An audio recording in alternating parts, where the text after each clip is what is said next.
Jangan lupa nobar, ngobar Altu 85.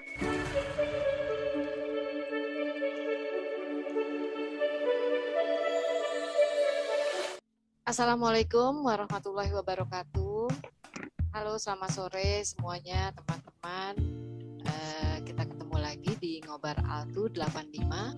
Saya kalau sendiri bingung nih karena hostnya biasanya Mona gitu. Mona lagi persiapan mau PON, mau berangkat ke Papua. Doain aja.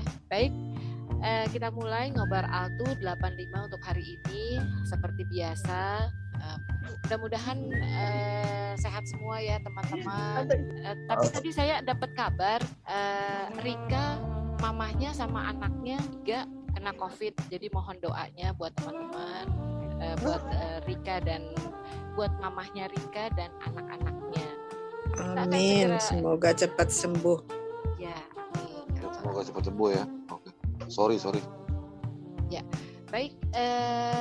Hari ini kita akan berbicara mengenai siap tugas temanya ya, siap tugas terima tantangan. Dan yang narasumbernya ini orangnya jarang nongol ya, kelihatannya. Nah, makanya tadi pagi saya bilang, Joko masuk di grup gitu, biar ketahuan gitu ya. Jadi langsung tadi dimasukin sama Om Agus Prayitno. Terima kasih Om Agus. Joko sudah masuk di grup Altu 85 dan jamaah. Baik, sedikit tentang Joko pribadi. Lulus SMA 7 tahun 85. Dulu kelas 1-nya kelas 1-3, kelas 2-nya 2 IPA 3, kelas 3-nya 3 IPA 5. Lulus SMA sama tahun 1985, kuliah di Setia Perbanas Jakarta, lalu ke STT PLN, dilanjut lagi ke SBM ITB. Wah. Selanjutnya bekerja sebagai karyawan PT PLN Persero. Nah, riwayat penugasannya banyak nih, makanya saya tertarik untuk tema kita kali ini siap tugas terima tantangan, karena beliau rasanya pernah hubungin saya ada di Kalimantan Selatan, besoknya lagi Kalimantan Timur, besoknya lagi pindah lagi Bangka Belitung, pindah-pindah ya gitu. Makanya seru nih kalau kita bahas tentang itu. Nah, mulai merantau keluar Jakarta sekitar tahun 1999. Ya betul ya Om ya, 1999 ya, sampai sekarang ini. Nah, sebelum dimulai saya ingatkan dulu ke teman-teman, tolong diperhatikan. Saya kasih clue, pertanyaan nanti adalah perhatikan kota-kota tempat Om Joko bertugas ya. Jadi tolong diperhatikan. Itu clue-nya. Ya, jadi nanti insya Allah pertanyaannya sekitar itu. Baik, segera kita mulai. Silakan Om Joko. Baik, terima kasih Tante Budi. Sama-sama. Assalamualaikum warahmatullahi wabarakatuh. Sudah cukup jelas ya suara saya ya? Jelas Om.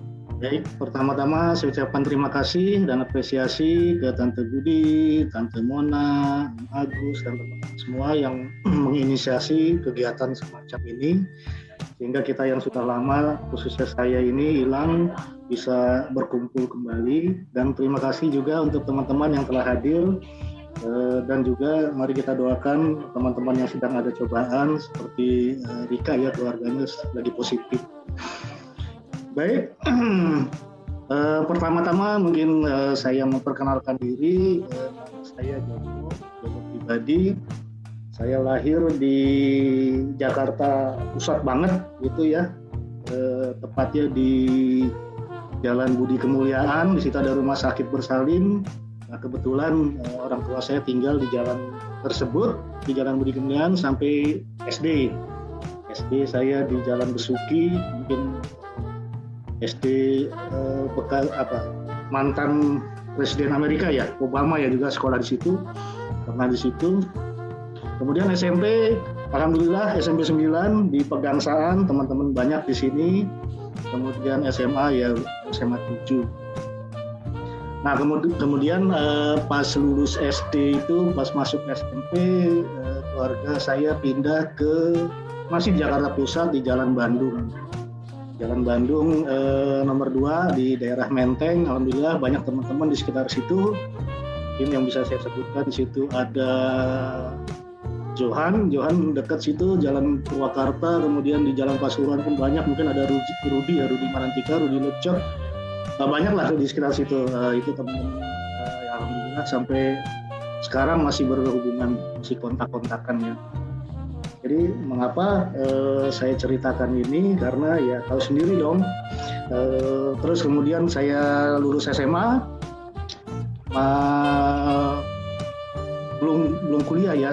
Ini terus mungkin teman-teman udah tahu lah, saya dari SMP SMA kerjaannya main bola aja ya, nggak tahu belajar, nggak tahu apa, pokoknya belajar asal masuk aja, memenuhi kewajiban gitu kan. Nah kebetulan belum lulus itu SMA, itu masih kelas 3, ada seorang pejabat PLN gitu ya datang ke lapangan bola gitu, dia lagi mau cari bibit-bibit pemain bola gitu. Wah saya Pak, saya mau kerja. Wah, langsung aja gitu kan. Kelas berapa kan? Kelas 3 SMA. Udah lulusin dulu, begitu lulus temuin saya. Gitu.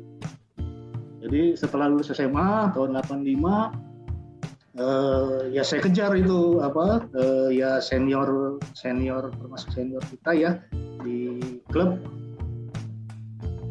Mungkin sebelumnya saya ini ya informasikan di SMA 7 itu ada yang satu klub sama saya. Pertama Pak Edi Gufianto ya, Edi, kemudian ada Heru Joko Purnomo. Nah itu, jadi kebetulan saya ajak itu, kita culun-culun ini ya daftar di PLN. Kalau Edi nggak mau, akhirnya Heru saya ajak, Heru kita daftar di PLN, kita kerja cari duit gitu.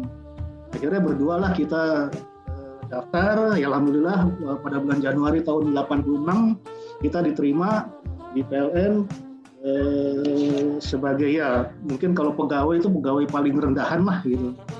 Tapi kita senang, kita masih diperbolehkan main bola pada saat itu.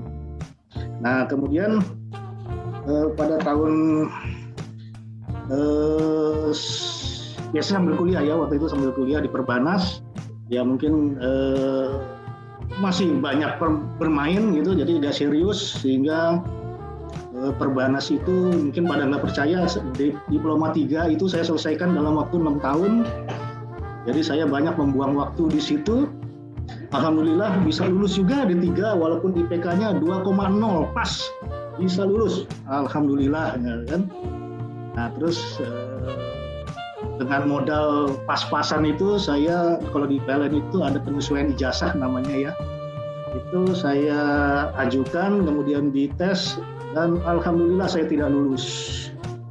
Jadi tahun 92 itu saya lulus Perbanasnya, kemudian 93 saya tes, saya nggak lulus.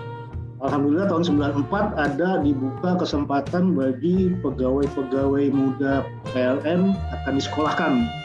Daftar lagi saya gitu. Nah ini alhamdulillah untuk yang kedua ini saya lolos tes, jadi dari berapa ribu karyawan muda PLN pada saat itu direkrut 128 orang cuman untuk disekolahkan S1 teknik gitu. Jadi kita nggak tahu kalau PLN itu mau membuka perusahaan ya, bukan perusahaan, sekolah ya. Jadi itu kita jadi pionir. Pada saat itu ya alhamdulillah bisa kita selesaikan dalam kurun waktu 4,5 tahun sampai 5 tahun ya.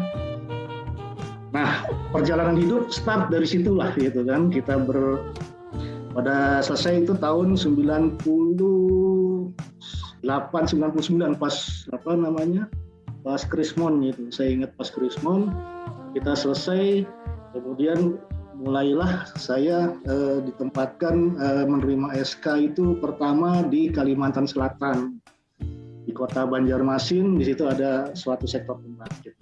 Mungkin supaya nggak bingung, saya mau menyampaikan ya, jadi di PLN itu inti ataupun sistem ketenaga listrikan itu adalah dari pembangkitan ya, mungkin kita kenal ada PLTA, ada PLTU, ada PLTD gitu kan. Jadi mesin unit-unit ataupun sektor-sektor pembangkit itu dari energi primer, apapun energinya, dikonversikan menjadi energi sekunder, yaitu energi listrik. Kemudian biasanya tegangan dari generator keluar pembangkit itu 6,3 kita naikkan, ada yang ke 20 kV ya, ada yang ke 150 kV tergantung sistemnya. Kemudian kita transmisikan atau kita kirim antar gardu induk gitu kan, kemudian di gardu induk ujung sana diturunkan lagi menjadi 20 kV, kemudian didistribusikan ke pelanggan-pelanggan, akhirnya untuk ke rumah-rumah diturunkan lagi menjadi yang ada di rumah kita 220. Jadi seperti itu ya simpelnya, ditambah dengan unit-unit pendukung seperti diklat, kemudian proyek ataupun apa segala macam unit pemekaran lainnya, seperti itu. Jadi di Banjarmasin itu saya bergabung dengan unit pembangkitan ya. Di situ memegang ada PLTG gas, kemudian ada PLTD banyak masih pada saat itu. Nah, awalnya itu pertama bergejolak hati itu bagaimana kita biasanya hidup dalam hiruk pikuk metropolis gitu kan ya di Jakarta. Kemudian saya harus pindah ke Kalimantan. Wah, di otak saya itu Kalimantan itu identik dengan hutan, dengan suku Dayak yang seperti itulah serem-serem. Jadi pada saat itu saya ngobrol-ngobrol kok sama ini tukang parkir dekat rumah gitu. Dekat rumah itu di Jalan Cilacap itu ada tukang parkir, ada warung itu, saya nongkrong di situ, saya ngobrol. Nah kemudian ditawarin isi badan aja Mas Joko katanya, kanuragan buat jaga-jaga gitu kan. Waduh, ya tertarik juga saya, akhirnya iya juga ya gitu. Akhirnya di sekitar Bogor tempatnya itu saya udah janjian ketemu. Situ ada semacam kayak pesantren gitu ya, mungkin dihadapkan saya sama kiainya.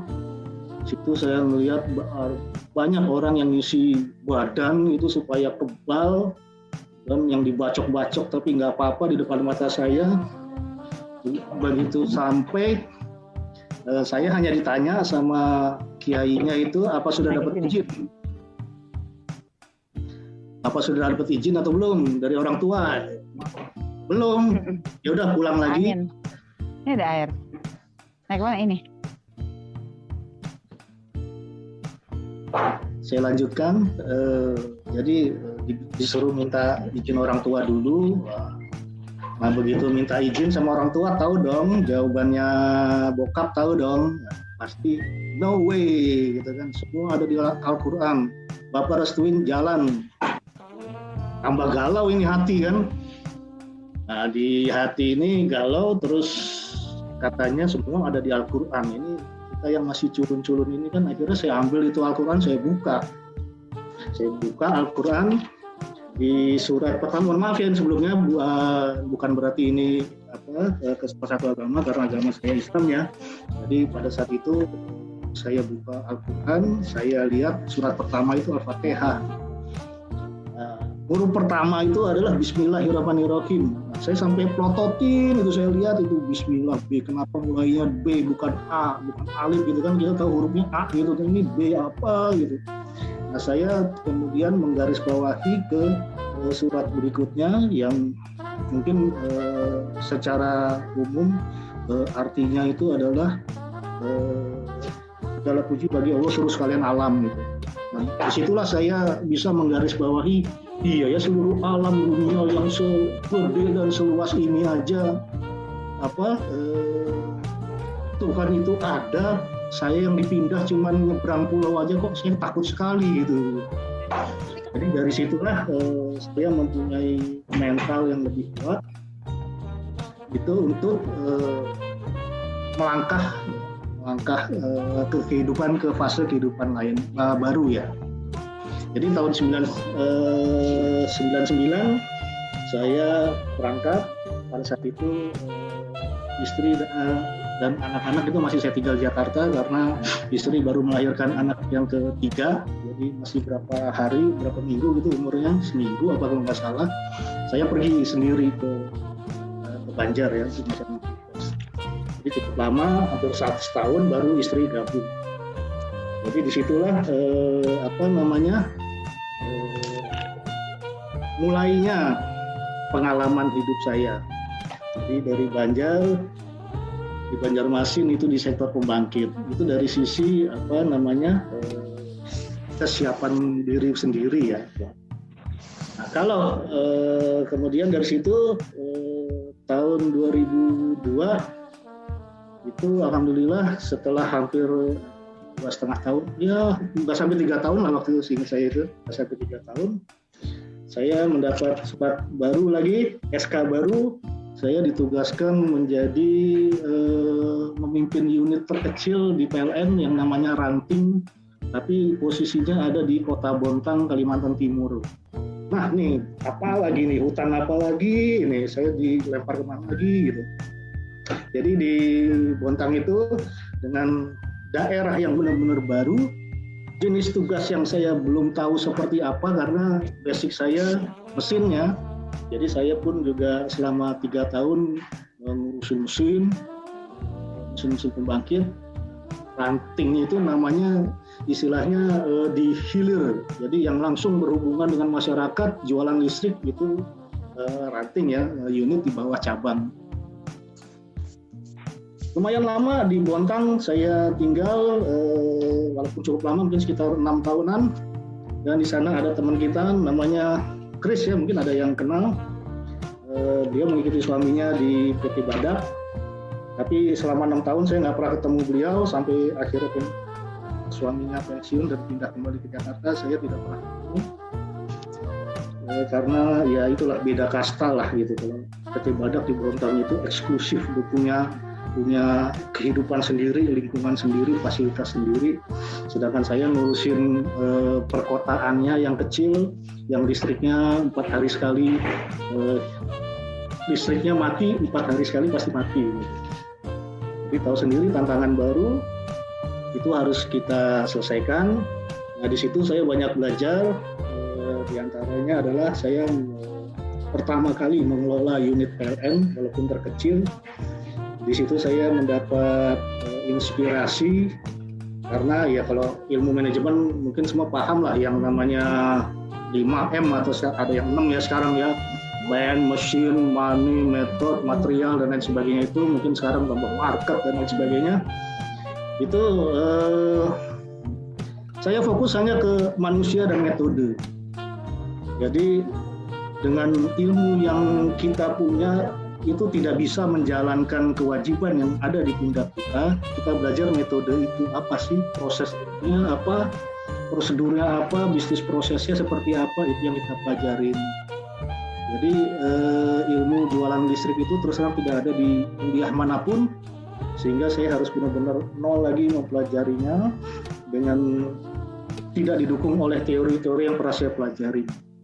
Jadi dari 5M itu dari sisi manajemen itu saya fokus ke manusianya karena pada saat itu mungkin saya paling muda di unit terkecil itu gitu. Yang lain udah pada senior gitu ya. Nah di situ saya untuk mengelola metodenya seperti tadi ya, kita bisa belajar lah. Apapun itu yang penting kita harus belajar proses bisnisnya. Untuk manusianya itu pertama banyak sekali teori-teori, tapi saya pada saat itu memegang teori jari. Mungkin teman-teman banyak yang sudah tahu ya.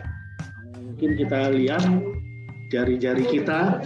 Jari kita ini pertama mulai dari kelingking. Kita lihat kelingking ini adalah jari yang terkecil.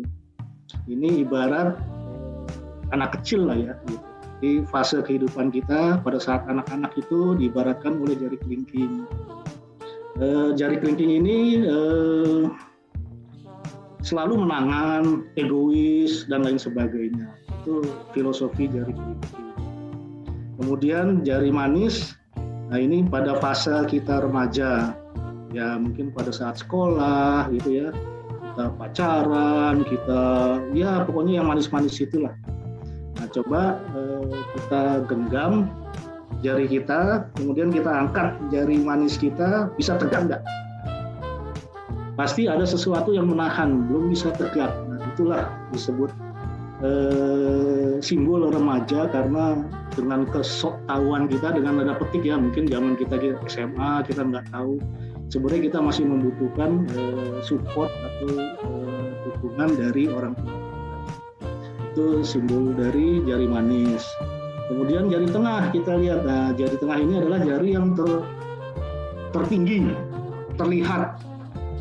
Jadi disinilah menunjukkan suatu kebijakan, ya kita lebih kalem, lebih dewasa, lebih berilmu gitu ya.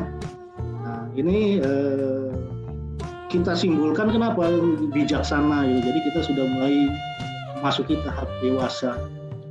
Kalau kita memegang sesuatu atau ngangkat meja lah, mungkin kita angkat meja gitu, pasti secara otomatis jari tengah itu akan menekuk, menyamakan dengan jari-jari lainnya. Bisa dicoba. Kita megang sesuatu atau kita angkat meja ini. Jadi secara otomatis jari tengah itu akan menekuk dan tingginya itu akan sejajarkan dengan jari lainnya. Itulah simbol kita bijaksana. Kemudian jari telunjuk itu adalah simbol kesuksesan. Itu kita seperti kalau orang menunjuk gitu ya, orang merintah itu biasanya menunjuk, itu pasti jari-jari lain akan menekuk itu menuju ke diri kita. Jadi sebelum kita menunjuk orang lain ataupun memerintah orang lain, kita harus introspeksi untuk ke diri kita sendiri. Inilah simbol seorang pemimpin ataupun kesuksesan. Kemudian yang terakhir jempol adalah simbol pejabat, pemimpin ataupun yang persetujuan yang bisa memberikan ya, cap jempol itu kalau untuk persetujuan pengganti tanda tangan biasanya jempol. Kemudian kalau kita memberi tanda untuk kebaikan itu pasti kita acungkan jempol ke atas. Nah sekarang kalau kita mengacungkan jempol ke atas itu pasti 4 jari lainnya juga menekuk. Itu kemudian hanya ibu jari ini yang bisa menyentuh seluruh jari 4 jari lainnya. Berarti kita bisa merangkul fase-fase kehidupan ataupun orang-orang dalam fase kehidupan yang lain. Mengapa ini saya ceritakan? Karena dalam mengelola SDM ataupun manusia dalam kepemimpinan itu kita berhubungan dengan orang yang mungkin tidak seumur dengan kita, jauh lebih tua dari kita, tapi mereka itu bawahan kita ataupun mereka customer kita. Saya menggunakan metode itu ataupun pendekatan itu. Jadi pertama kita lihat ini orang umurnya kira-kira berapa, oh mereka masuk fase ini, oh fase ini senangnya diginiin, ya itulah seperti itu. Alhamdulillah dengan pendekatan itu saya berhasil tanpa ada hal yang berarti untuk menjalankan tugas-tugas yang benar-benar baru.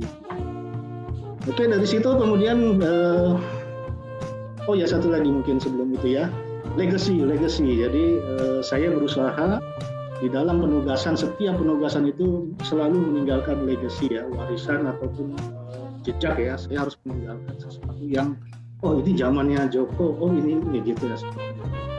Jadi pada saat di Banjarmasin itu beberapa hal yang sudah saya kerjakan itu ya cukup mempengaruhi lah proses ataupun karir saya ke depan. Jadi legacy itu juga penting untuk penugasan selanjutnya.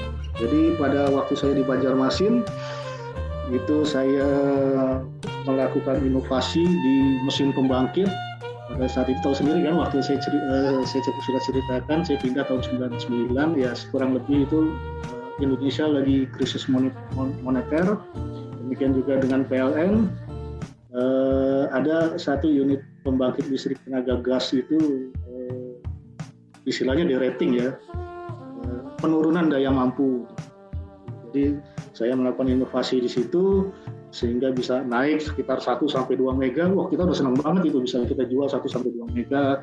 Kemudian PLTA yang biasanya kalau blackout itu paling susah karena harus ada asupan energi untuk menyalakan motor-motor, pompa-pompa ya namanya PLTA. Sehingga saya berinisiatif waktu itu saya pindahkan mesin yang sudah rusak, kita bongkar ya. Saya dan teman-teman bongkar, kemudian saya pasang sebagai breakstart PLTA sampai sekarang alhamdulillah masih beroperasi dan bermanfaat. Kemudian di situ juga saya buat total maintenance contract di mana pada saat di sana kejadian satu unit mesin 6 mega itu meledak, kita tidak punya uang untuk memperbaiki, akhirnya kita membuat satu terobosan untuk total maintenance contract seperti itu. Kemudian waktu saya pindah ke Bontang, itu dari yang saya sampaikan tadi, dari unit terkecil ranting bisa saya upgrade menjadi cabang, sampai sekarang alhamdulillah masih menjadi cabang Bontang. Jadi saya termasuk yang membidani. Nah kemudian dari cabang Bontang itu saya masih di sana pada saat itu, jadi waktu kepala ranting saya sudah selesaikan tugas, kemudian jadi cabang, saya diangkat menjadi asisten manajer cabang pada saat itu ya di sana di Bontang.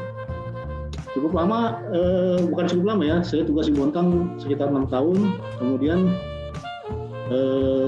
ya ada sesuatu ya, saya mengikuti beberapa fit and proper untuk di Balikpapan. Pokoknya saya pada saat itu mau kembali ke cari kota besar gitu. Tapi tidak walaupun saya tahu itu hasil saya paling baik pada saat itu, tapi tidak keluar SK saya. Sehingga saya memilih, akhirnya alhamdulillah Tuhan menunjukkan jalan, dibukalah kesempatan lagi bagi pegawai-pegawai yang ingin sekolah lagi S2 waktu itu. Daftar lagi saya. Alhamdulillah masih rezeki lolos, ya tentunya disekolahkan. Awalnya saya diminta ke Belanda, tapi saya nggak bisa bahasa Belanda. Kemudian pakai bahasa Inggris kuliahnya, nggak mau. Saya mungkin kuliah di kelas bisa ngomong bahasa Inggris, tapi kalau ke pasar saya susah beli beras ya. Kemudian akhirnya diarahkan ke Australia waktu itu. Saya hanya berpikir anak saya waktu itu sudah 4, bawa anak 4 sama istri ke Australia, ya tahu sendiri lah nanti saya nggak belajar, isinya gendong-gendong anak. Akhirnya saya milih di dalam negeri, kemudian melakukan serangkaian tes, ya alhamdulillah lolos. Saya menyelesaikan S2 di SBM ITB dari tahun 97 sampai 99. Kemudian dari situ sekolah selesai masuk, saya alhamdulillah ditempatkan di Balikpapan. Di Balikpapan cukup lama di Balikpapan, setelah tugas belajar itu sampai saya menjadi manajer untuk proyek ya, manajer proyek yang bergerak di kelistrikan 20 kafe. Jadi saya membangun proyek-proyek penyambungan baru bagi desa-desa yang belum terlistriki. Jadi alhamdulillah pada saat saya melaksanakan itu, rasio elektrifikasi di Kaltim itu naik dari 86 menjadi sekitar 92, sekian persen. Ya itu sebagai legacy saya. Kemudian dari situ saya dipindah ke Bangka Belitung, masih dalam posisi yang sama, tapi untuk daerah baru lagi yang saya tidak tahu siapa-siapa lagi. Saya dipindah ke Bangka Belitung.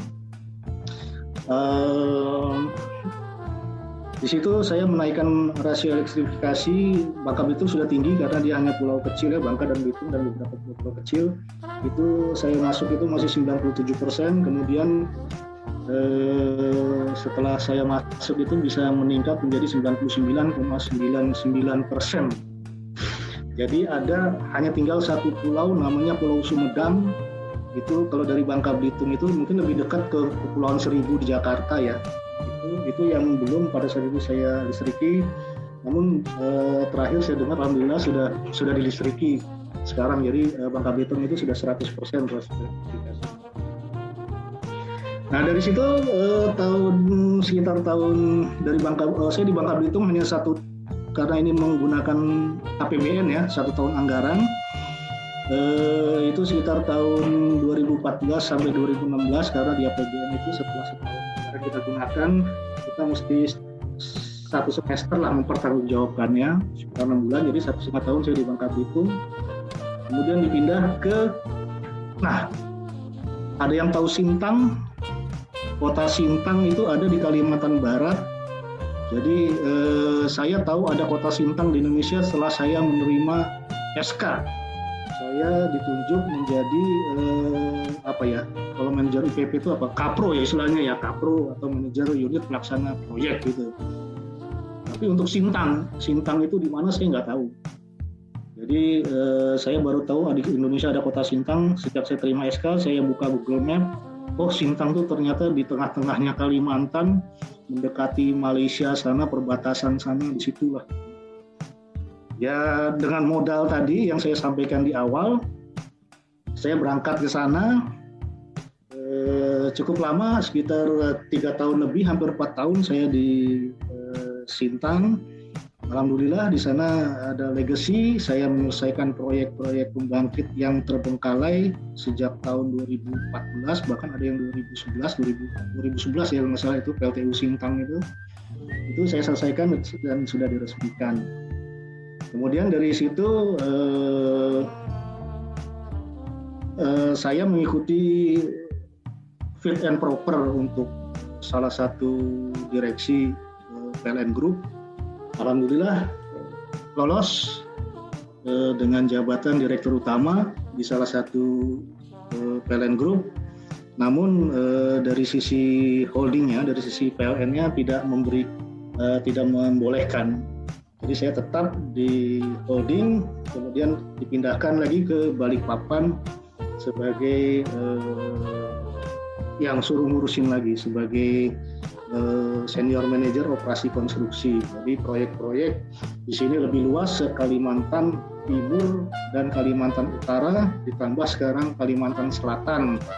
Di situ proyek-proyek PLN yang sifatnya membangun pembangkit, jaringan transmisi, gardu-gardu induk, itu tanggung jawab saya.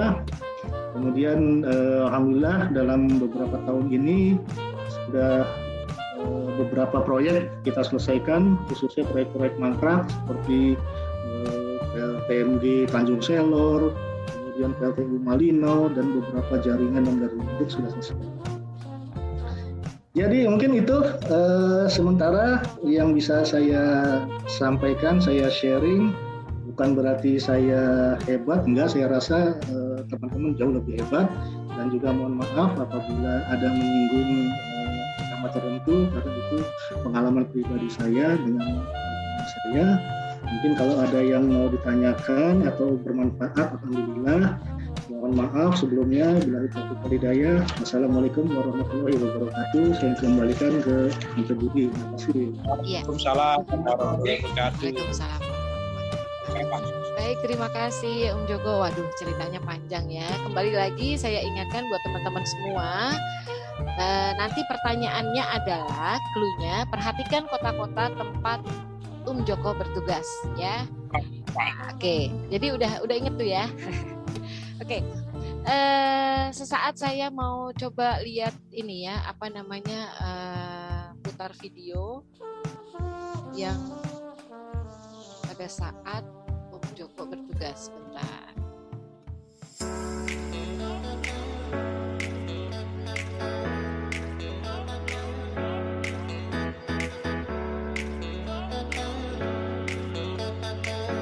Masih kurus tuh ya.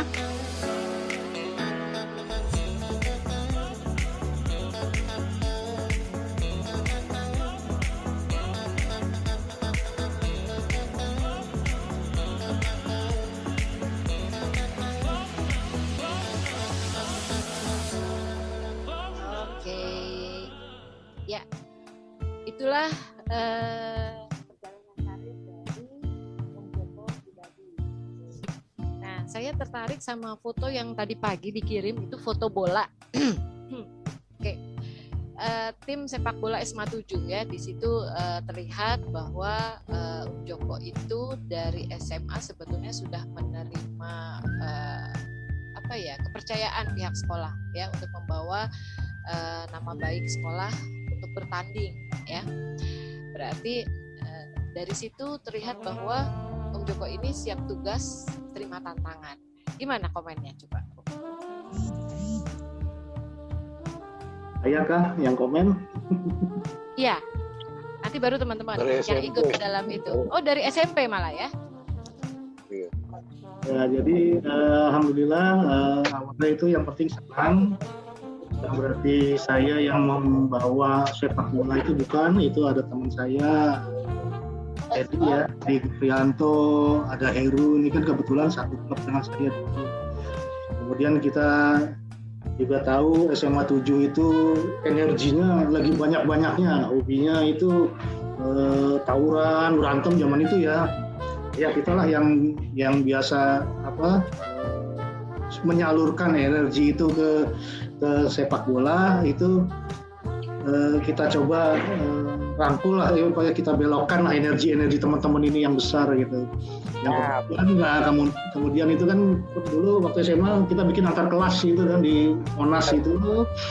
Nah itu alhamdulillah dari situ kita pilih yang bagus-bagus. Saya laporkan kemudian ke dulu guru olahraga saya Pak Santo itu yang mendukung. Ya alhamdulillah kemudian terbentuk tim bola SMA 7 pada saat itu. Nah, kemudian dilanjutkan dengan pernah bikin tim gabungan juga antar angkatan dan dengan SMA 4. Jadi untuk mengurangi itu dibikin tim sepak bola seperti itu antara SMA 7 dan SMA 4 kita latihan bersama. Dan itu kalau dari sepak bola, kemudian ya mungkin ada tanggapan lain, mohon maaf kalau saya salah. Terima kasih. Ya. Baik, ada teman-teman yang satu yang masuk dalam kesebelasan itu. Nah, gue kenalnya sama Joko Bola ini kenalnya. Joko kakaknya kemana? Udah.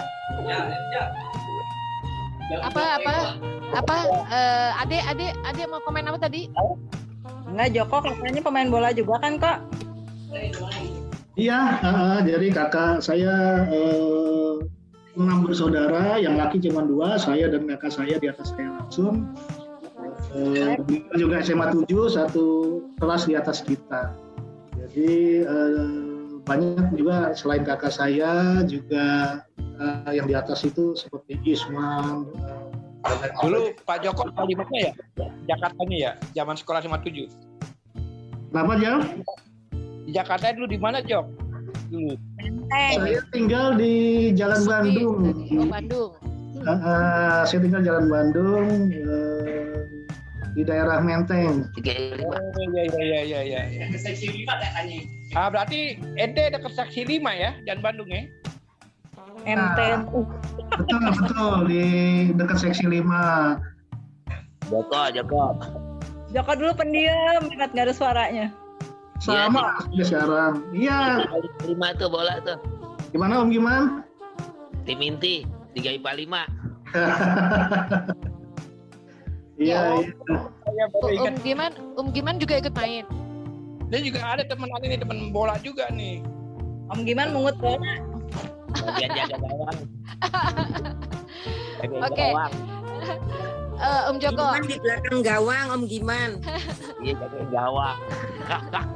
Dina mah jagain bola doang Dina.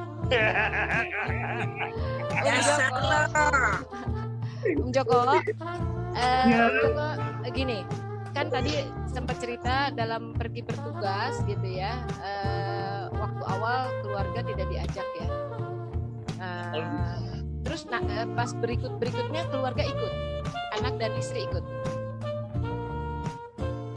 Jadi waktu pertama aja sekitar hampir setahun kita hidup terpisah karena waktu itu kan anak yang ketiga saya baru lahir ya, baru seminggu kalau nggak salah itu, jadi nggak memungkinkan perjalanan jauh, menunggu dia sampai ya bisa diajak lah gitu. Ya hampir setahun, mungkin waktu itu 8 atau 9 bulan baru kita bergabung di Banjarmasin. Mungkin itu. Yang selanjutnya ya bareng, kecuali di Sintang. Kalau di Sintang itu karena anak-anak udah mulai besar, udah mulai kuliah, punya kehidupan sendiri. Kemudian waktu di Bontang saya dapat anak 1 jadi 4, yang kecil yang perlu perhatian. Di situ saya sendiri, saya di Sintang.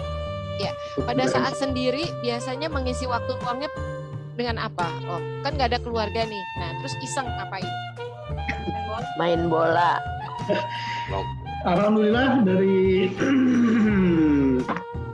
pengisian waktu yang kosong itu mungkin saya bisa sarankan, kita pasti semua punya hobi memang, jalankan hobi, kemudian jaga kesehatan karena itu penting. Kalau kita sakit, keluarga ataupun pasangan kita pasti akan lebih was-was dari kita sendiri, padahal kita cuma flu misalnya gitu kan, itu udah panik gak karuan. Kemudian yang penting adalah menjaga komitmen karena lebih ke kepercayaan ya secara individu tadi. Kita tahu kita tugas di situ adalah dengan tujuan baik, dengan niat baik, itu yang harus kita jaga. Mungkin itu. Joko. Tuh dengerin tuh Bang Rizal. Iya, silakan. Gua itu tahu Rudi Lecek meninggal tahu? Tahu infonya sampai waktu itu saya dengar. Ya udah keren belum tahu. Iya, makasih. Oke, terima kasih. Terus Om Joko mau tanya lagi nih ya. Dalam tugas dan tanggung jawab pasti ada amanah di dalamnya, ya. Bagaimana Om Joko menjalankan amanah itu? Gitu.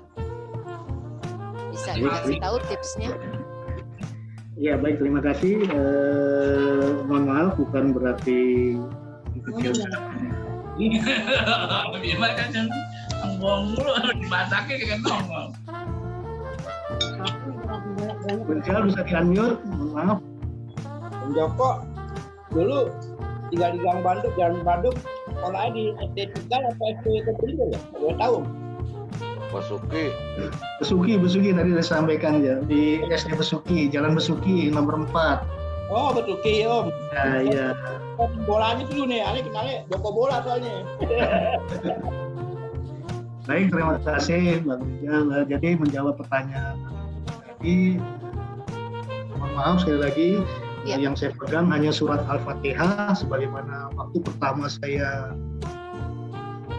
pindah dari Jakarta, itu surat Al-Fatihah itu setelah saya amati itu yang saya pegang. Di antaranya adalah pertama dengan niat yang baik, itu pasti menghasilkan hasil yang baik, karena mungkin kita tahu semua surat Al-Fatihah artinya apa. Di situ kita minta ditunjukkan jalan yang lurus, bukan jalan yang macam-macam. Ya intinya itu kita akan taat. Mungkin itu aja. Terima kasih. Oke, baik. Terima kasih. Selanjutnya ada yang mau komen atau bertanya, silakan. Bang itu ada SD lagi loh, yang di Tegal itu. Bersyukur dia.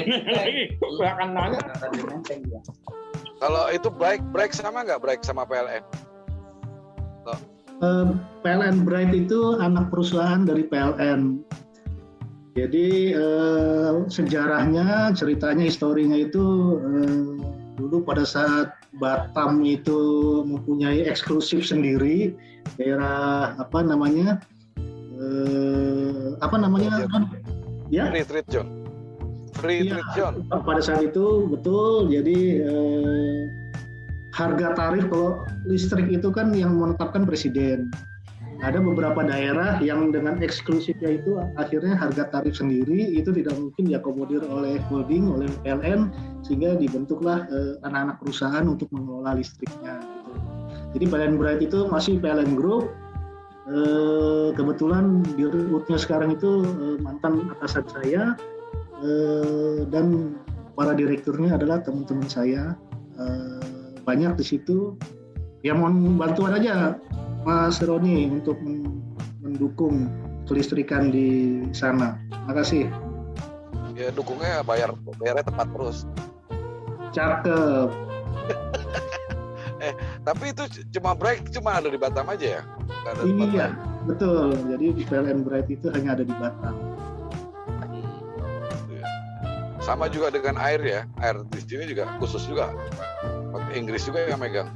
Kurang tahu, kalau air biasanya di bawah Pemda.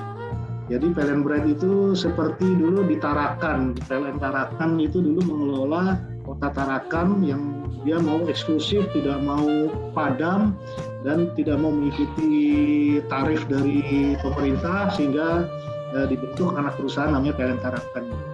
Gitu. Oke, thank you. Joko dari dulu di Kalimantan terus ya, nggak pernah ke daerah lain ya?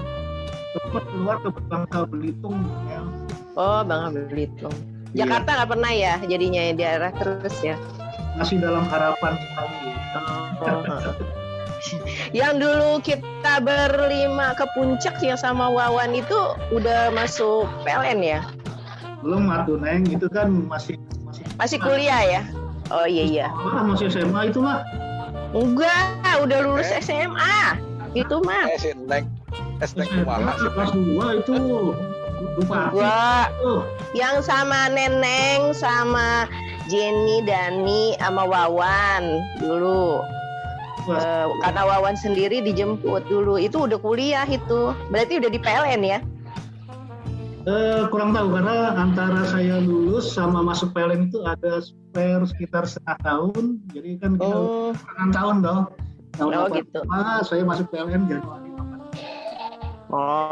Mungkin masih periode itu ya. Iya mungkin. Oke, thank you. Oke. Joko mungkin bisa dijawab ini pertanyaan dari Ninin. Oh, atau gini, ada Ninin ya kan di sini, silakan. Tante Ninin. Assalamualaikum. Waalaikumsalam. Assalamualaikum. Makasih Tante Dewi. Om Joko makasih ya sharingnya. Seru. Nggak boleh jawab kotaknya dulu sekarang ya nanti ya. Nggak mau nanya, tadi saya kurang monitor tuh yang soal falsafah 5 jari yang selalu egois dan diperhatiin. Terus hubungannya sama kehidupannya Om Joko apa? Maaf tadi saya kurang monitor. Makasih. Baik, terima kasih. Jadi ini tadi kita cerita tentang 5M ya. Jadi dalam mengelola tanggung jawab yang dari perusahaan itu kan kita pasti dihadapkan oleh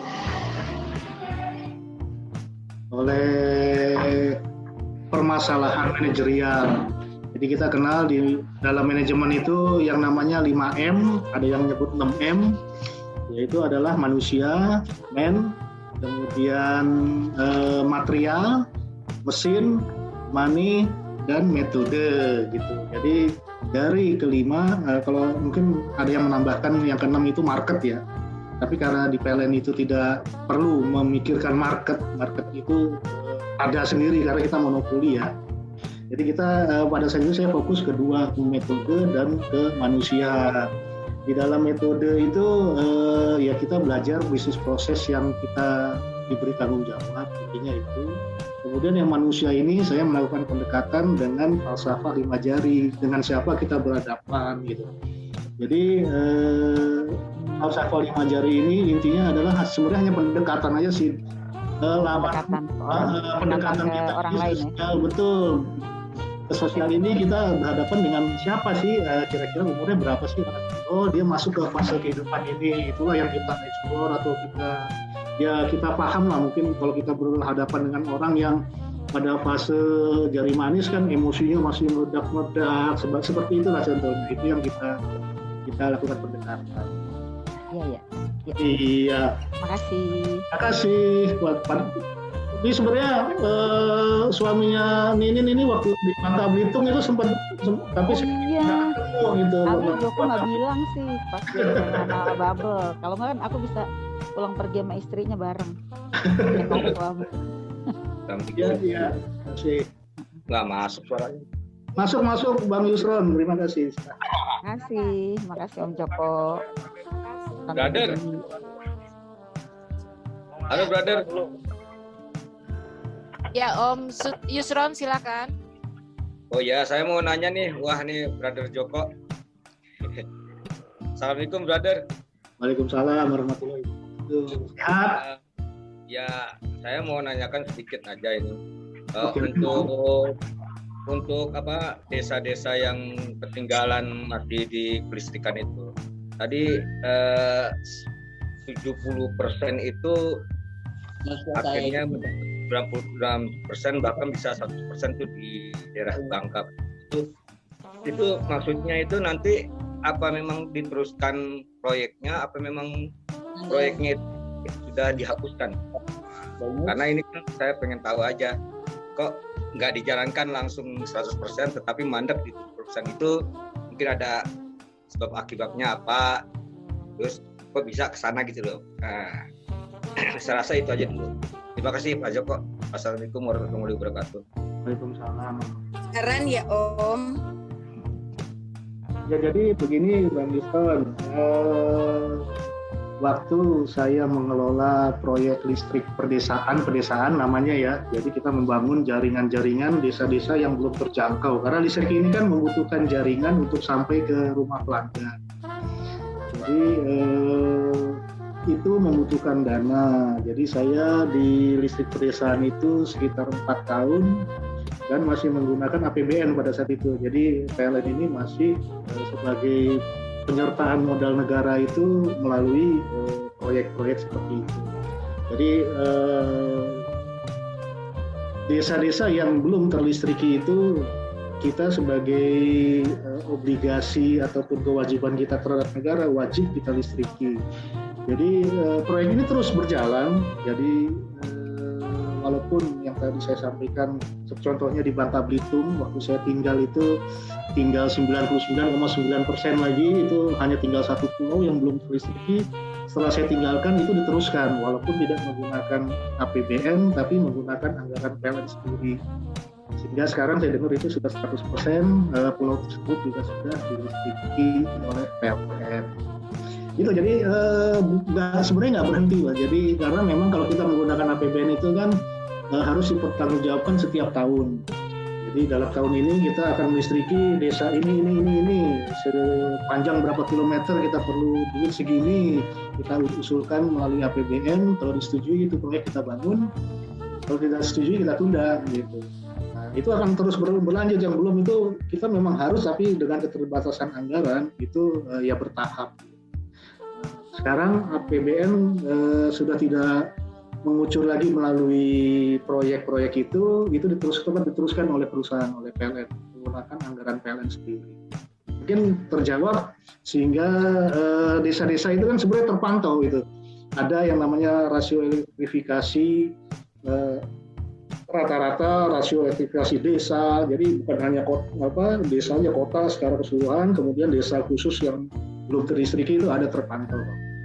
Mungkin itu yang bisa saya jawab. Terima kasih, Asisten. Ya terima kasih sama Pak Joko. Ini kita satu grup di Brother ya. Mohon maaf Pak Joko.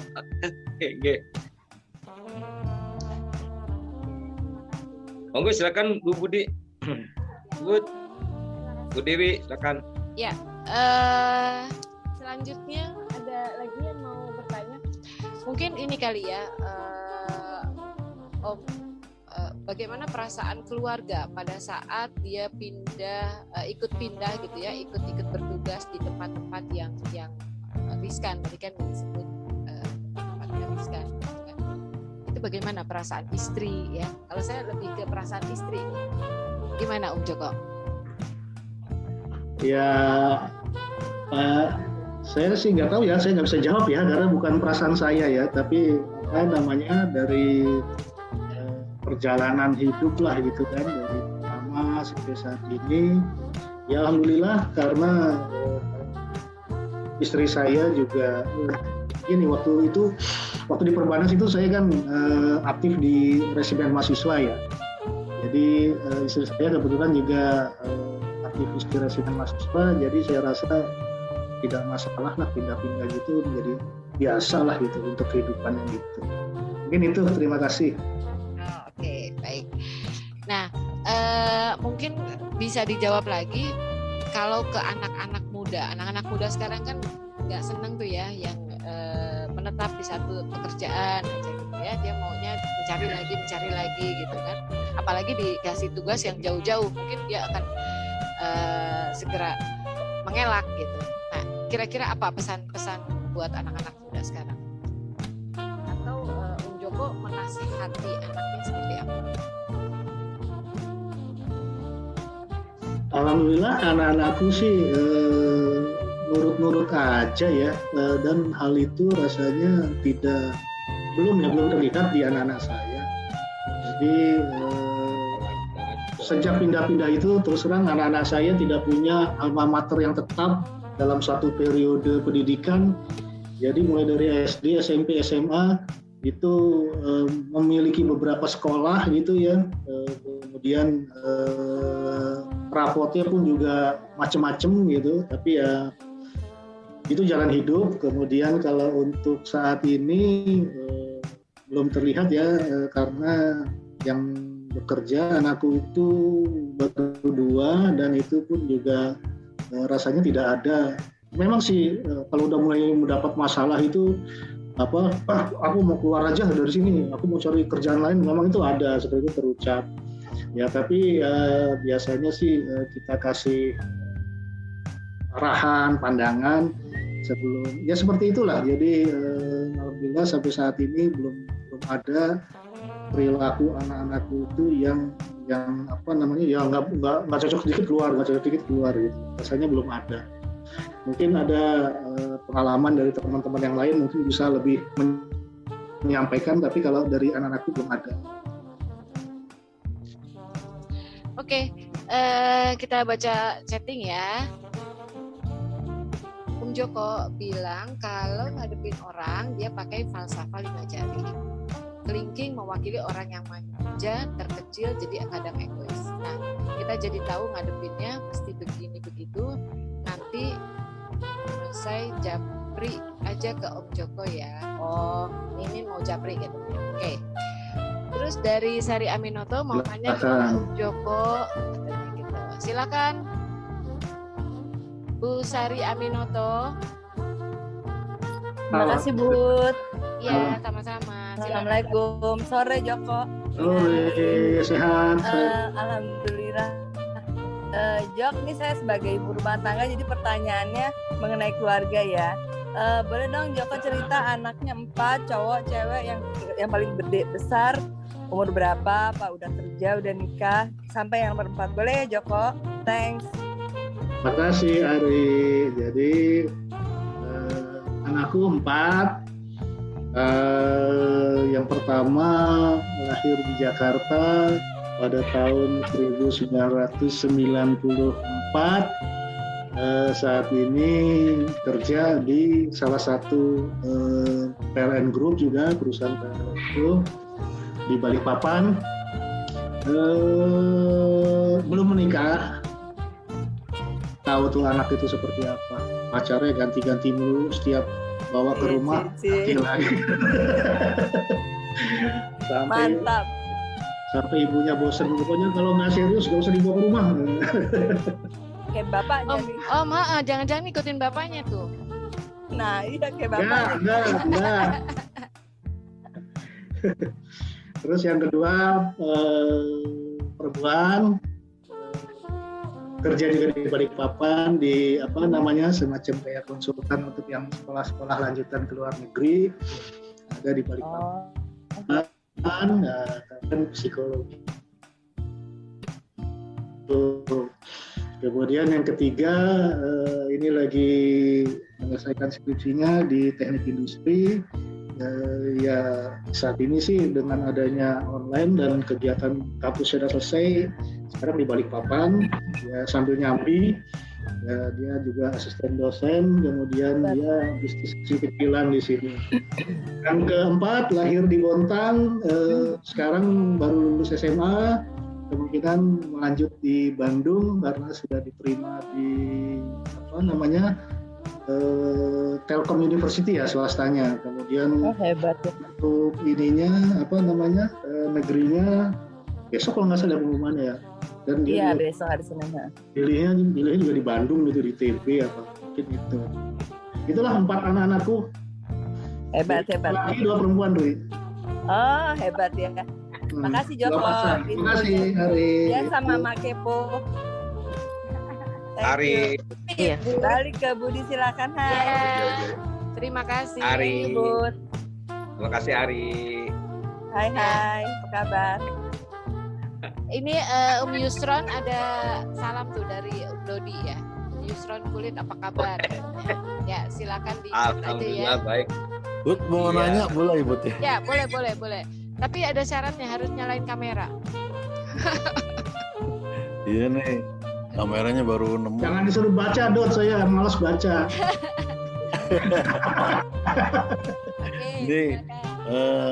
Ini jadi ke belakang kembali nih. Saya kan satu SMP nih dengan Joko nih. Saya tahu banget dia senang olahraga nih.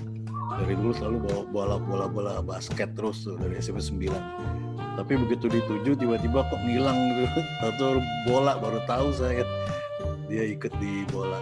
Terus ini Mas Joko nih luar biasa ya saya bilang ya, karena saya tahu sendiri bagaimana PLN itu kadang-kadang ngeri-ngeri sedap tuh bener-bener itu.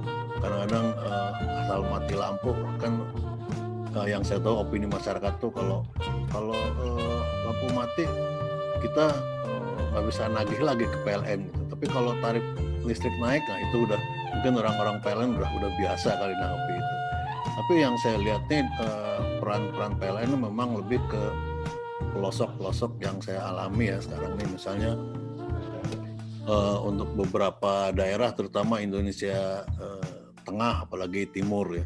Misalnya salah satu contoh di NTT aja yang dekat-dekat nih, di Kabupaten Nagekeo gitu. Kabupaten itu pecahan Kabupaten Ngada. Itu saya pernah ke sana tiba-tiba karena nggak stabil PLN-nya, jadi memang membawa dampak gitu. Artinya ke alat-alat yang kita bawa itu drop semua tuh. Apalagi kita kan sering ngadain acara streaming gitu ya, live streaming benar-benar, sehingga ketika tiba-tiba drop kita harus booking PLN dulu tuh. Pokoknya kita minta 3 jam aman gitu. Alhamdulillah setiap PLN komitmen hebat juga untuk Pak Joko, saya apresiasi ya untuk PLN ya. Jadi kalau bilang kita ngomong dulu mau ada acara nih 3 jam paling tidak itu, atau dia kasih bonus 1 jam 4 jam kita jaga aman di situ, ya itu benar-benar itu dari daerah-daerah 3T itu yang daerah perbatasan, daerah tertinggal. Kalau kita ke sana misalnya kayak Nagekeo tadi, terus juga kemarinnya bukan Sintang tapi ke Singkawang juga itu. Terus beberapa daerah lagi itu benar-benar peran PLN tuh yang tadi Pak Mas Joko bilang perlu terobosan benar, dan saya juga mengapresiasi banget tuh kerjanya Mas Joko dari yang tadinya satu provinsi atau kabupaten itu yang gimana listriknya kayak ngegantung atau kayak nggak selesai gitu terus biar pet. Nah sekarang udah bagus diperdatang Mas Joko, makanya tadi Juni ada tantangan jalan aja tuh, itu hebat banget. Apalagi saya juga ngalamin terutama di Pontianak ya, atau dulu tuh rajin banget ke sana, tapi udah rajin juga kalau nginep di hotel tuh pasti setiap berapa jam gensetnya nyala. Nah itu kemarin nih selama tahun-tahun ini saya ada beberapa daerah Kalimantan, alhamdulillah nggak nemu lagi tuh Mas Joko gitu, biar pet gitu. Mungkin ada peran Mas Joko juga nih sama timnya nih. Jadi jangan patah semangat, terus aja Mas Joko tuh, karena daerah 514 kabupaten kota itu mungkin PLN sudah beberapa menjangkau beberapa daerahnya ya. Tapi pasti PR-nya lebih banyak, dan ini buat saya tantangan Mas Joko. Ini saya baca judulnya aja nih, ada tugas, ada tantangan, jalan seperti itu. Itu udah pengen tahu, mungkin dari tadi tuh dipantau terus gitu. Dan mungkin pertanyaan saya satu aja, bagaimana Mas Joko pindah dari yang hiruk pikuk Jakarta ya, tiba-tiba harus ke daerah tadi itu. Tadi udah ngejelasin sih dikit banyak, sampai tadi nanya ke tukang rokok juga, perlu nggak nih ada ajian biar tahan apa kayak gitu. Seperti itu. Mungkin Mas Joko kan tadi juga tugasnya di Kalimantan kebanyakan ya, jadi ingin tahu juga tuh mungkin nanti bisa ngasih share ke teman saya atau ke mungkin anak saya juga atau apa, karena terus terang banyak sekarang ini kalau di pemerintahan itu banyak yang diopor ke daerah-daerah di Indonesia Tengah dan Indonesia Timur seperti itu. Mungkin kiat-kiatnya Mas Joko tuh bisa diceritain tuh lebih dalam lagi, misalnya dari yang Jakarta Pusat benar-benar tiba-tiba harus pleng aja ke gitu, dan akhirnya kan bisa dari satu satu kota ke kota bisa dijalani. Itu aja Bud, Joko. Ya, terima kasih. Jadi apresiasi terhadap dukungannya ke LM ya. Jadi selain pertama itu niat baik, ya istilahnya kita kan bekerja ini pasti dengan niat baik, bukan berarti kita mencari yang jelek, nah, itu pasti yang baik. Kemudian mungkin tipsnya kalau kita ditempatkan ke suatu tempat yang baru itu kita cari sebanyak-banyaknya informasi tentang tempat itu. Apa itu budaya, apa itu makanan, semua lah yang terkait dengan itu kita cari untuk membawa wawasan kita. Kemudian yang penting itu adalah menyiapkan diri kita sendiri, karena kita kalau menerima tugas baru itu, tantangan baru kan hanya dua, kita siap atau tidak siap. Kalau kita udah bicara tidak siap, itu berarti kita setengah hati gitu. Ya pasti outputnya itu tidak maksimal atau tidak sesuai harapan. Jadi bagaimana kita menyiapkan diri, baik individu maupun dengan keluarga maupun dengan tugas. Mungkin itu yang bisa saya sampaikan. Kalau mau lebih dalam dengan pengalaman, ayo kita ngobrol kapan-kapan, silahkan, saya siap. Terima kasih Mas Didi. Wah, kebenaran saya ada jadwal tuh tapi nggak tahu ya, ke Sanggau tuh nggak tahu tuh jadi apa enggak. Nanti kalau sempat saya kalau mastiin deh ke tempatnya Mas Joko. Saya sudah tidak di Kalimantan Barat Mas Dudi. Oh udah, di mana? Saya udah di Kalimantan Timur lagi, di Balikpapan. Oh iya. Assalamualaikum. Waalaikumsalam Mas Giman. Ini sih cuma pernah pengalaman aja Jok, mengenai kelistrikan ya. Gue pernah ngerjain jaringan di Papua. Itu sih emang udah lama. Di 2010 di Kabupaten Lanijaya ya. Nah itu yang daerahnya artinya listrik juga nggak apa ya, karena dia pakai pembangkit yang sederhana. Jadi kita dapat listrik itu sore sampai jam 12 malam. Nah ada di satu kecamatan yang memang udah blank spot gitu kan, dan juga non listrik, tapi itu cuma pengalaman ya. Kita pakai genset aja sih, genset ringan, karena kita butuh untuk mencari internet gitu kan. Nah itu jaraknya memang jauh. Nah cuma sebagai informasi, di beberapa wilayah Indonesia yang tidak terjangkau dengan listrik memang banyak. Seperti di Sulawesi Tenggara, gue pernah di Konawe Selatan. Di Konawe Selatan itu ada pembangkit listrik yang gede, karena dia pakai air ya, sungai gitu kan. Nah itu di satu kecamatan yang gua aja ke arah situ aja mesti lewatin nempuh jalannya aja udah lewat batu belah, itu mobil juga udah danger ya. Nah itu juga banyak, tetapi di situ sebenarnya ada sumber tambang emas juga gitu loh. Cumanya ketika di situ harus digarap juga listriknya. Itu tahun 2014. Nah, banyak banget yang gue pernah ke daerah-daerah yang memang belum terjangkau listrik. Mudah-mudahan sih saat ini udah terjangkau listrik. Nah itu sebagai pengalaman ketika gue keluar daerah yang memang di pelosok-pelosok itu masih banyak titik-titik yang belum terjangkau oleh listrik. Nah kayak di Papua itu kalau kita pakai jaringan kabel itu memang nggak bakalan bisa, karena memang pemanfaatnya juga sedikit gitu kan. Luasan kecamatan luas tapi penduduknya paling banyak 2.700 orang. Itu aja mungkin. Terima kasih. Terima kasih Mas Giman. Ya, jadi seperti itulah tantangan yang kita hadapi. Mungkin teman-teman PLN lain yang di daerahnya tadi disampaikan oleh Mas Giman. Jadi khususnya di Papua itu apalagi ada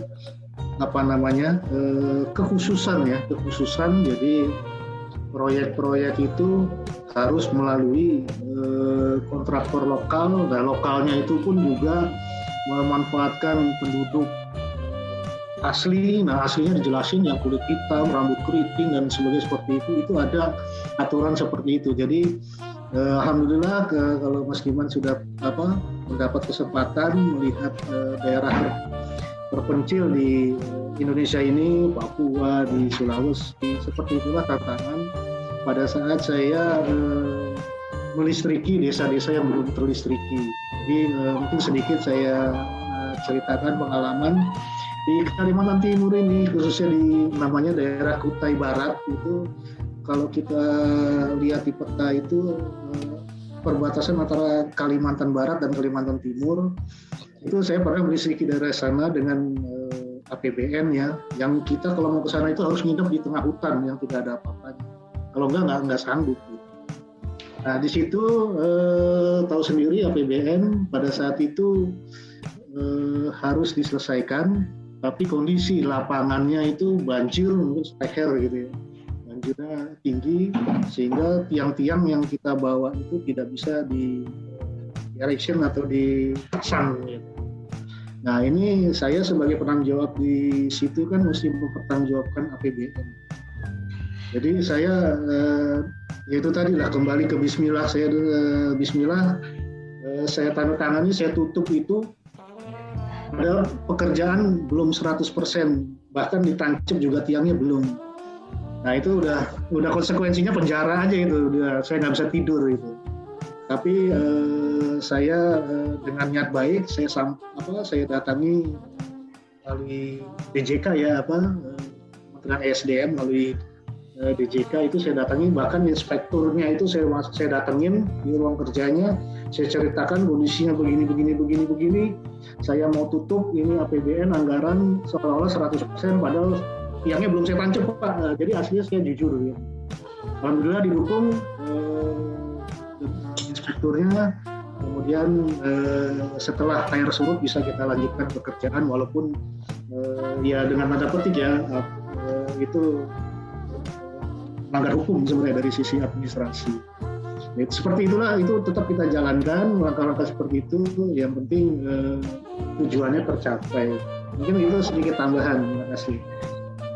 Mau tanya dong Pak Joko, boleh ya? Silakan Bang Rizal. Mengenai masih di Kalimantan nih Pak Joko, kebetulan kita juga punya pengalaman nih waktu kita berkunjung ke rumah menantu kita di daerah Kalimantan Tengah, Kota Waringin. Nah itu setelah jam 6 sore itu listrik padam semua. Apa transmisinya memang dibatasi ke sana? Apa bagaimana ya sampai sekarang ini? Baik, terima kasih. Itu aja Bang Rizal. Ya mungkin ada solusi yang terbaik supaya nyala terus gitu Pak Joko wilayah sana. Iya.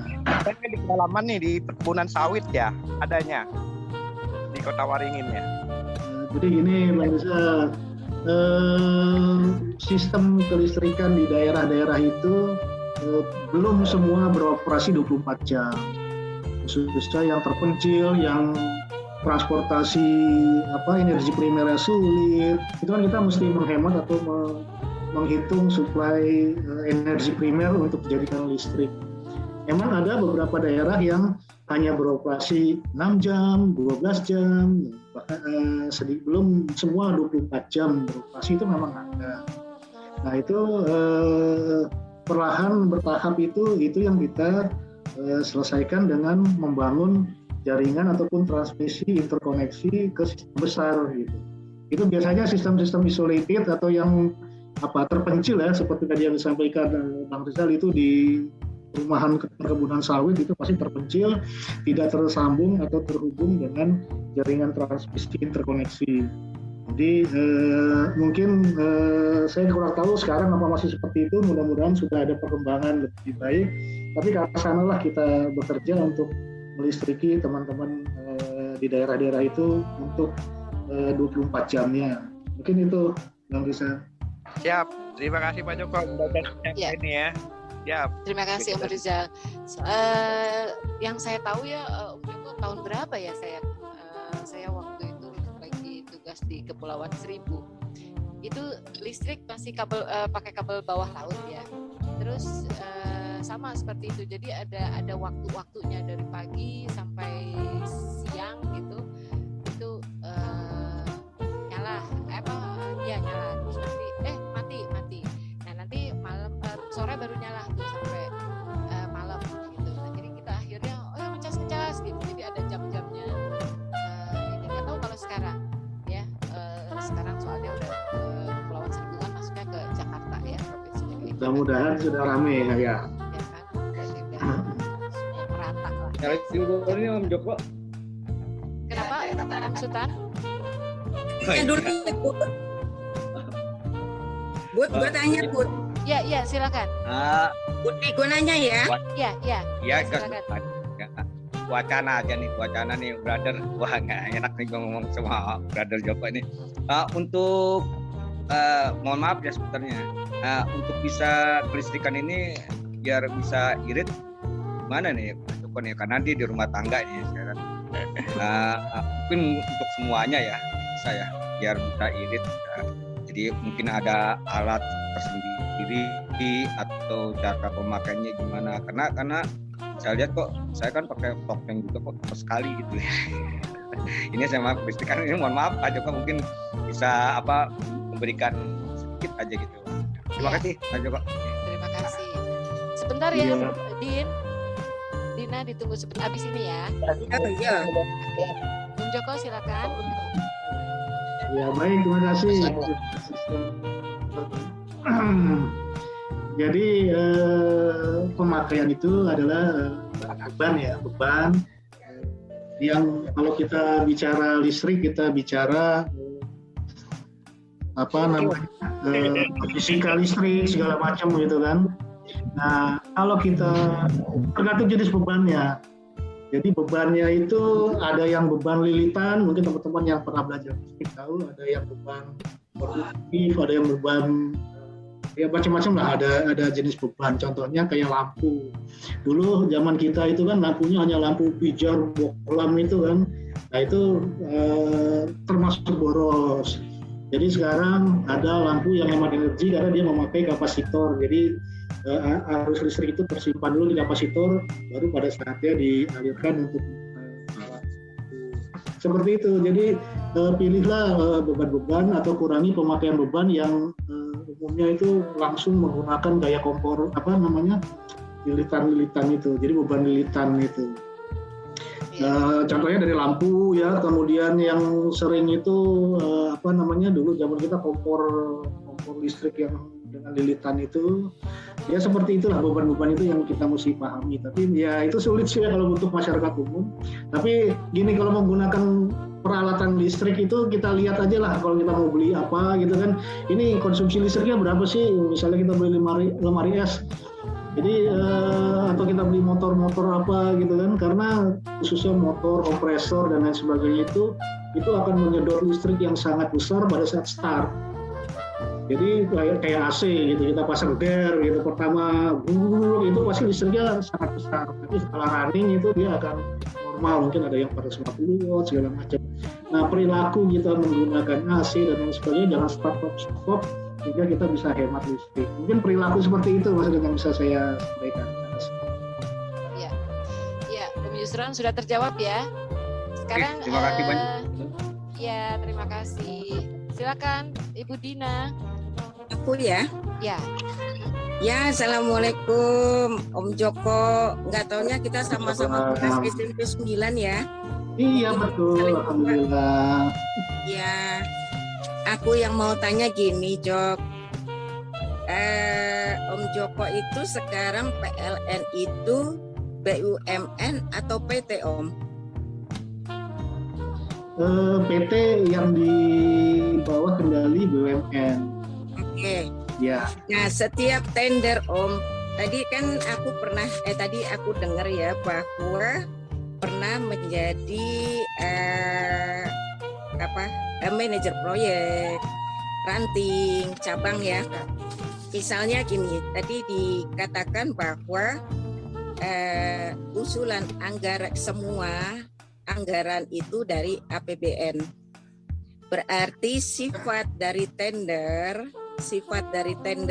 pegadaian PLN itu berarti punya rekanan kan? Awalnya punya rekanan setiap wilayah, berarti kan per wilayah. Nah, setelah per wilayah diusulkan untuk tender. Tender tadi juga dikatakan bahwa mungkin peserta tendernya biar adil lah, biar apa gitu ya kan. apa istilahnya mereka yang diikutkan kontraktor lokal. Nah, terus tadi Om Joko juga bercerita bahwa semua ada target ya Om. 90 sekian persen kan semua tender tuh pasti 100% ya. Maunya 100% dan ditargetkan sekian atau per semester atau per berapa bulan. Yang saya mau tanyakan gini. Mungkin caranya Om Joko yang saya tadi lihat luar biasa, sekitar misalnya 90 di mana itu tadi ya, yang sekian puluh persen menjadi hampir di Belitung ya, 97% menjadi 99,9%, luar biasa untuk saya untuk proyek ya kan gitu ya. Nah sekarang cara pemantauannya mungkin pada waktu itu mungkin misalnya Om Joko menjadi kepala ranting atau kepala cabang ya. Untuk cara pemantauan untuk kontraktor lokal pekerjaan yang misalnya belum waktunya aja baru saya tancapkan aja sudah habis gitu. Itu cara bekerja PLN gimana untuk memenuhi anggaran pemerintah yang sudah disiapkan atau disubsidi dalam 1 tahun umpama. Ini proyek di mana, Mungkin banyak rata-rata mungkin untuk yang di daerah-daerah banyak terlantar mungkin itu kali Om. Maaf ya Om kalau saya ngomong gitu. Soalnya gini, saya juga pernah bekerja di manajemen konstruksi untuk tender-tender di bawah Departemen Keuangan sama APBN ya. Kita memakai dana APBN. Tapi kendala-kendala kita biasanya apalagi tadi disebutkan bahwa PLN mempunyai grup gitu kan. Cara untuk Om Joko ini sebagai leader sebagai kepala cabang, sedangkan nih ada proyek loh di sini di A gitu kan, di mana gitu ya di tadi di Kalimantan Selatan atau di bla bla bla bla. Caranya apa sesuai dengan biasanya kita punya tim schedule atau network planning gitu, gimana Om? Kalau dari segi PLN loh Om gitu. Dari PT-nya, makanya tadi saya tanya BUMN atau PT sudah kita kan rancu nih sekarang. Saya terus terang aja memang saya juga sebelumnya saya bekerja di Pegadaian. Yang tadi saya di divisi teknik sama kita juga turun gunung sama awalnya kita juga turun gunung. Jadi proyek-proyek pemerintah atau awalnya pemerintah menjadi BUMN yang kacau balau lah, yang banyak kacau balau, tidak sesuai dengan network planning, tapi kita memakai dana anggaran APBN negara. Makasih Om Joko. Ya, makasih. Nah, mungkin agak kecampur ya tadi ya. Jadi yang menggunakan APBN itu saat saya menangani listrik pedesaan. Jadi itu bentuknya dalam bentuk membangun jaringan, perluasan jaringan 20 kafe, tegangan 20 kafe yang didistribusikan ke desa-desa yang belum terlistriki. Jadi bentuk proyeknya itu ya kita lelang. Jadi katakanlah membangun jaringan dari kampung A dari jaringan existing ke kampung A yang belum terlistriki misalnya. Itu dalam satu kontrak. Jadi dalam satu kontrak kan itu harus selesai. Jadi sebagaimana yang tadi saya tambahkan di akhir, ada satu kontrak atau bisa beberapa kontrak itu, saya lupa berapa sectionnya, itu yang belum bisa dilaksanakan dari sisi kondisi lapangan, tapi dari sisi kontrak harus kita tutup, itu sudah selesai kita anggap begitu.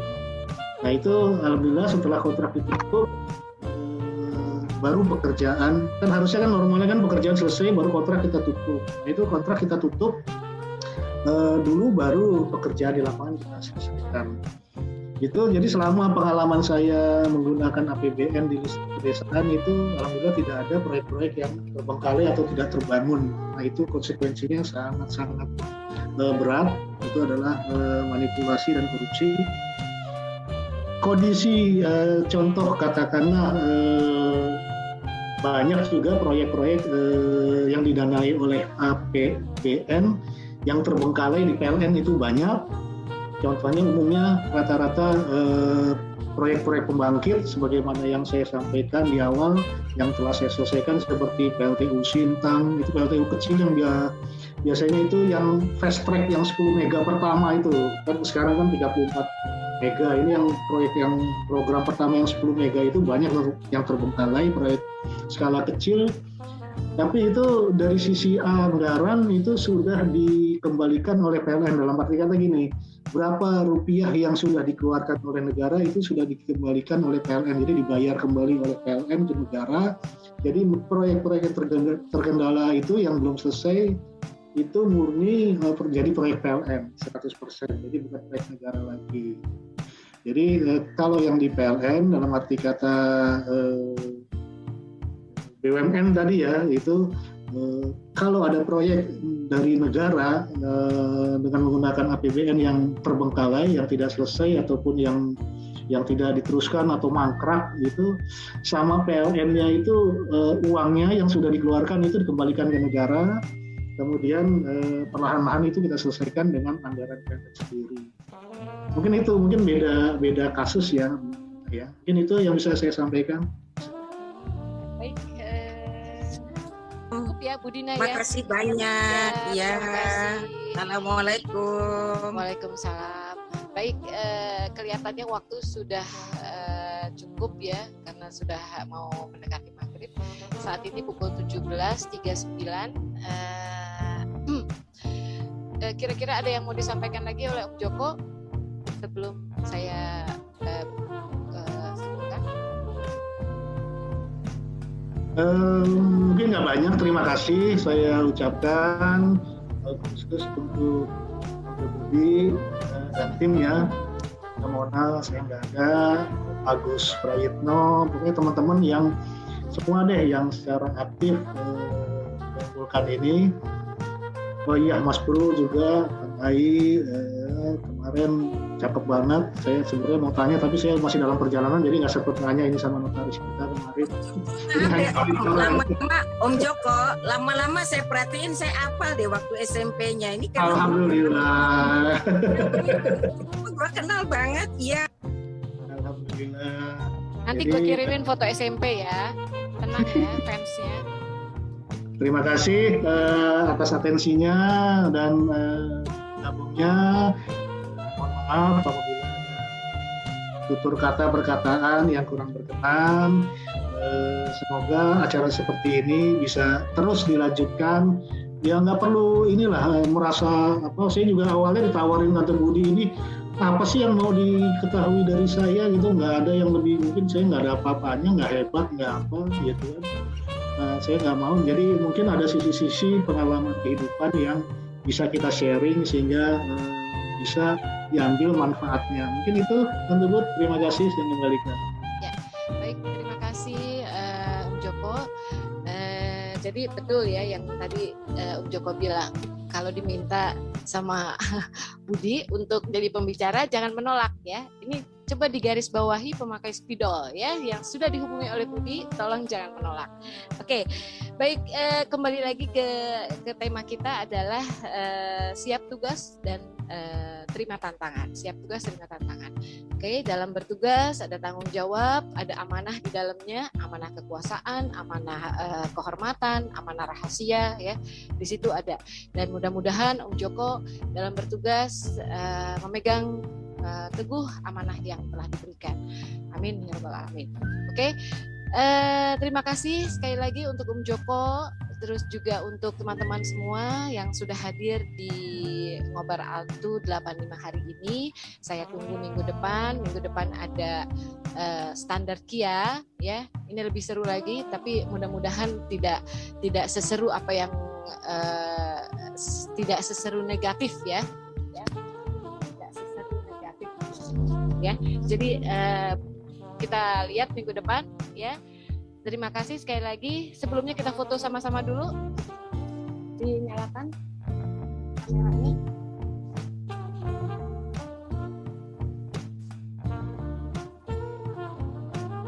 1, 2, 3.